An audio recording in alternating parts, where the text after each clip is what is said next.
Last video में मैंने आधार OTR के बारे में कुछ डिटेल में बात किया था, तो उसके रिगार्डिंग भी बहुत सारे का अभी भी डाउट है। मैं यही चीज आप लोगों को एक चीज में बता देना चाहता हूँ। इस वीडियो के अंदर दो तीन चीज इस वीडियो में डिस्कस करेंगे। तो उसमें से पहले है कि आधार ओटीआर का कितना क्या वैलिडेशन है और कितना इंपॉर्टेंस है, और दूसरा है ये वीडियो छोटा होगा, बहुत छोटा होगा, क्योंकि आज मेरा तबीयत सही नहीं है।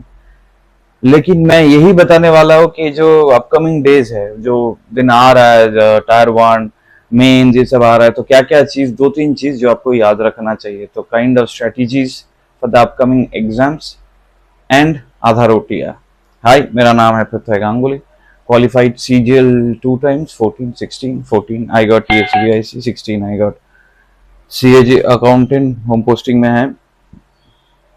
और मैंने इतने सारे लोगों को देखा है एसएससी क्लियर करने के लिए, इतने सारे पोस्ट के लिए क्लियर करने के लिए, एमटीएस हो गया, डीओ हो गया, जीएसटी हो गया, एमईए हो गया, ये हो गया। तो मेरा एक्सपीरियंस बहुत ज़्यादा धीरे धीरे और भी वास्ट हो रहा है। मेड फॉर एसएससी का इंस्टाग्राम, टेलीग्राम और व्हाट्सएप चैनल अभी जाके ज्वाइन करना है और इस चैनल के साथ लगे रहना है। वीडियो को अभी से लाइक और चैनल को अभी से सब्सक्राइब कर देना, क्योंकि ये धीरे धीरे, अगर ये वीडियो आपको अच्छा नहीं भी लगे, लेकिन ये चैनल आपको धीरे धीरे बहुत गाइड करेगा। मैं इसीलिए बता रहा हूँ, अच्छा नहीं लगना चाहिए, बहुत सारे लोगों को नहीं लगता, क्योंकि मैं जो जो चीज बताने वाला हूँ वो शायद सब लोग सपोर्ट नहीं करेंगे। That's why. पहली पॉइंट पे आते हैं आधार ओटीआर। आधार ओटीआर में बहुत सारे लोग बता रहे हैं कि सर मेरा एडिट मैं कर नहीं पाया, मेरा ये इशू है। क्या इशू है? एक दो इश्यूज मैं बता देता हूँ। एक है, मेरा फादर डेथ हुआ है, मेरा नाम फादर के पहले लेट है, लेकिन आधार ओटीआर में मेरा एसएससी के फॉर्म में लेट दिया नहीं हुआ है। एक, या फादर डेथ सर्टिफिकेट में लेट नहीं है, या फादर का नाम में लेट नहीं है, लेकिन मैंने दिया हुआ है लेट, ये ऐसा। एक हो गया फोन नंबर, जो फोन नंबर के साथ लिंक है। एक हो गया मेरा क्या प्रोफाइल है, ये है वो है।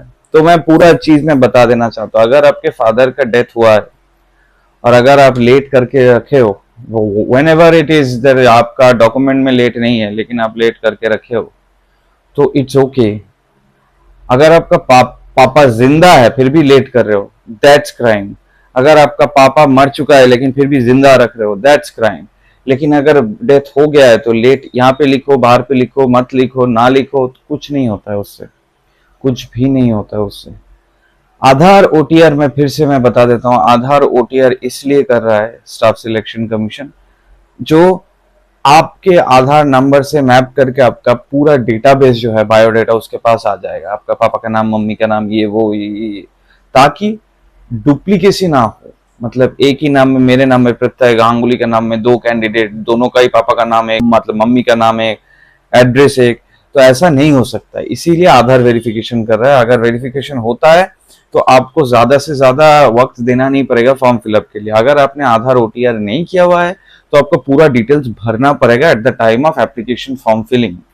जब सीजीएल का आएगा, सीएचएसएल का आएगा, एमटीएस का आएगा, अलग अलग करके सबका एप्लीकेशन फॉर्म आपको फिल करना पड़ेगा। That's the main issue. ये हो गया आधार ओटीआर का इशू। और कोई भी डाउट आपके मन में रहना नहीं चाहिए। अगर कुछ सच आप छुपा रहे हो या झूठ आप बता रहे हो तो आपको डरना है, वरना इसमें कोई डरने का बात नहीं है कि मेरा नाम में ओ की जगह ए आ गया, ए की जगह ओ आ गया। ये सब में आपका कैंडिडेचर रिजेक्शन नहीं होता है। ये पहली पॉइंट ना। दूसरी पॉइंट है जो बहुत इंपॉर्टेंट है, मैं देख रहा था एसएससी के वेबसाइट में नॉर्मलाइजेशन का एक सर्कुलर आया हुआ है, एक ऑर्डर आया हुआ है, जहां पे वो लोग सारे लोगों को बता रहा है कि कैसे नॉर्मलाइजेशन हम लोग कर रहे हैं। मेरा भी एक पूरा पूरा लंबा वीडियो है, 30-32 मिनट का, नॉर्मलाइजेशन के ऊपर। अगर देखना चाहते हो तो नीचे मैं प्लेलिस्ट में कर दूंगा।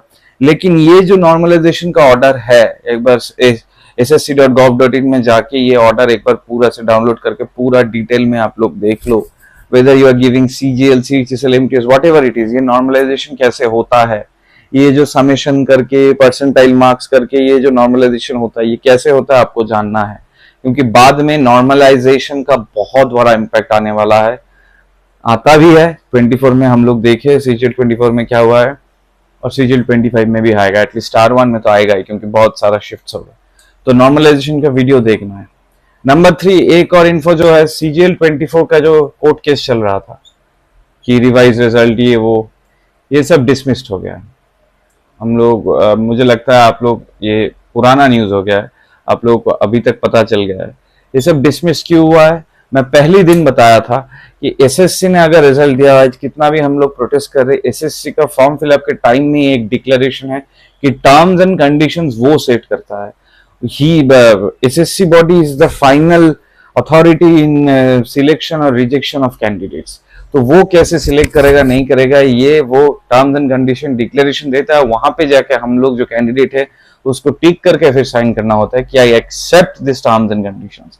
तो कभी भी एसएससी के खिलाफ उतना ज्यादा ऑर्डर नहीं जाएगा। हाँ, बहुत सारा डिस्क्रिपेंसी हो सकता है, सीजीएल 19 में शायद ये 19 लोगों को ऐड कर दो, 23 लोगों को ऐड कर दो, ऐसे करके हो सकता है, बट ज्यादा से ज्यादा लोग कैंसिल हो गया, ये हो गया, वो हो गया, वो 13 के बाद से अब कुछ भी नहीं कैंसिल हुआ है।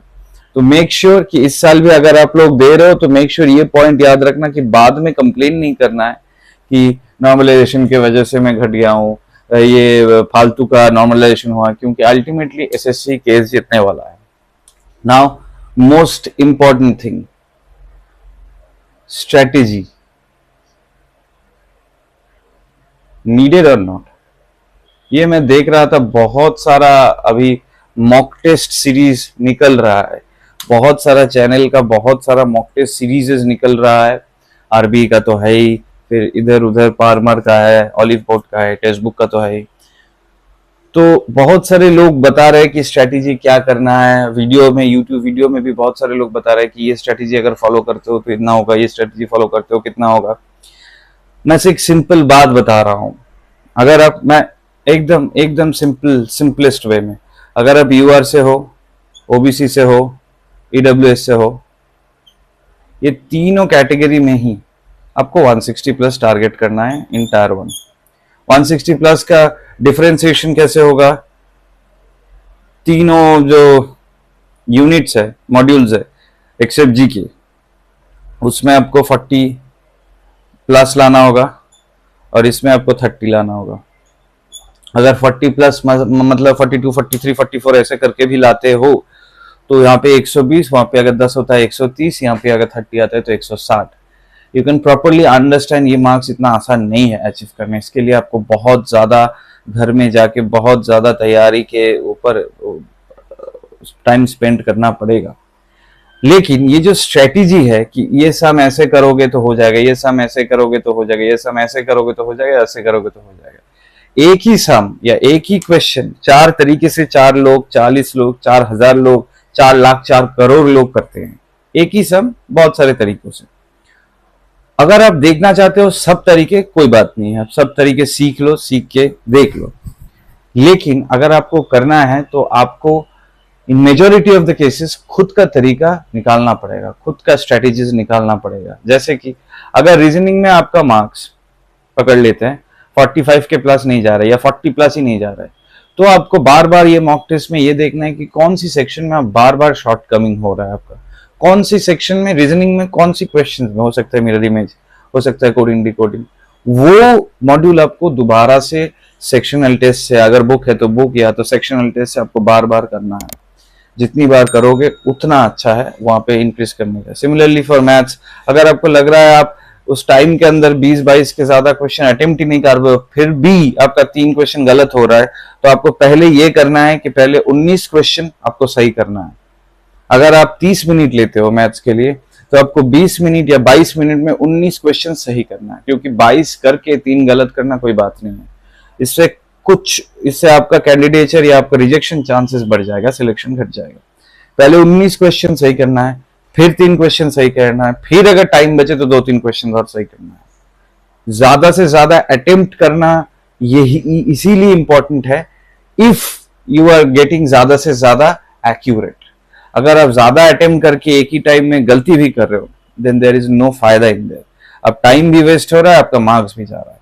वही टाइम अगर आप इंग्लिश में देते हो या रीजनिंग में देते हो, या एक क्वेश्चन रीजनिंग का सपोजिटली आप छोड़ दिए हो, उसमें अगर ये मैथ्स का 2 मिनट और देते हो सकता है वो हो जाता। लेकिन आप लास्ट तक करते हो, फिर एक आंसर आता है, फिर एक 0.234 करके कुछ आएगा, अब देख लिया 4 है लास्ट में, ये टिक करके चलेगा। ये 99% एफर्ट होता है, क्योंकि हो सकता है वहां पे 254 इज द राइट आंसर, इसके भी अंदर में 4 है। तो लेकिन ये जब हम लोगों के पास वक्त नहीं रहता है, ये इतना ज्यादा डिफरेंशिएशन हम लोग कर नहीं पाते। तो मेक श्योर ये छोटे छोटे चीज के ऊपर आप ज्यादा से ज्यादा समय दो और फोकस करो। जिंदगी आसान नहीं है, जिंदगी तरह तरह से बहुत सारे जगह में मुश्किल होता जाता है। आपको आपके हाथ में जो है, जितना कम गलती करना है आपका हाथ में है, जितना ज्यादा सही करना है आपके हाथ में। फिर भी इंसान से गलती हो जाता है, गलती होना चाहिए, टू आर इज ह्यूमन, लेकिन आपको एक गलती बार बार नहीं करना है, गलती से सीख लेना है, फिर वो गलती कभी नहीं रिपीट करनी है, कभी नहीं। This involves in all the major decisions of life as well as in CGL 2025 question paper. अगर CGL का प्रिपरेशन अच्छा से रहता है तो CHSL सिलेक्शन चांसेस बढ़ जाएगा, MTS सिलेक्शन चांसेस बढ़ जाएगा। NTPC का भी तो डेट आ गया हुआ है, सब लोगों को मेल कर दिया है। होप आप लोग NTPC में अच्छे से दोगे, लेकिन फिर भी मैं बता रहा हूँ NTPC का मुझे ज्यादा भरोसा नहीं रहता है। CGL का प्रिपरेशन अगर आपका अच्छा है तो हो सकता है आपका ये चांसेस 3 गुना बढ़ जाए। आप एक ही साल में CGL, CHSL, MTS तीनों भी मिल जाए, 2 मिल जाए, 1 मिल जाए। लेकिन NTPC में अगर एक बार चांस निकल गया तो एक ही एग्जाम है और कोई एग्जाम होता भी नहीं है। टायर 2 कब होता है किसी को पता भी नहीं चलता, एक हफ्ते पहले बोल देता है, तो फालतू का है। तो छोटे छोटे चीज के ऊपर फोकस करो। Life happens by small, making small decisions, small changes. सुबह उठ के 20 पुशअप करेंगे, रात के सोने से पहले 5 पेज एक किताब के पढ़ेंगे। ऐसे अगर करते रहोगे तो ये फोकस मैथ्स में भी आएगा, रीजनिंग में भी आएगा। एक क्वेश्चन और सही करना है, एक क्वेश्चन कम और गलत करना है, and you will get what you want to get, what you want to achieve. Made for SSC का इंस्टाग्राम, टेलीग्राम, व्हाट्सएप अभी जाके फॉलो करो। वीडियो आई होप आपको अच्छा लगा होगा, लाइक कर देना। If you are new to the channel please and please subscribe, क्योंकि ये बहुत ज़्यादा बेनिफिशियल है हम लोगों के लिए। And keep watching this channel, बहुत इनसाइट्स आने वाला है। इस वीडियो को लेकर कोई भी कमेंट डाउट्स है तो कमेंट्स में बताओ, कोई भी डाउट्स है, रीजनेबल डाउट्स है तो कमेंट में बताओ। See you in the next video, until then मैं आपका गाइड हूँ, आपके भैया के जैसे हूँ। This is Pratyaya Ganguly signing off from your favourite channel made for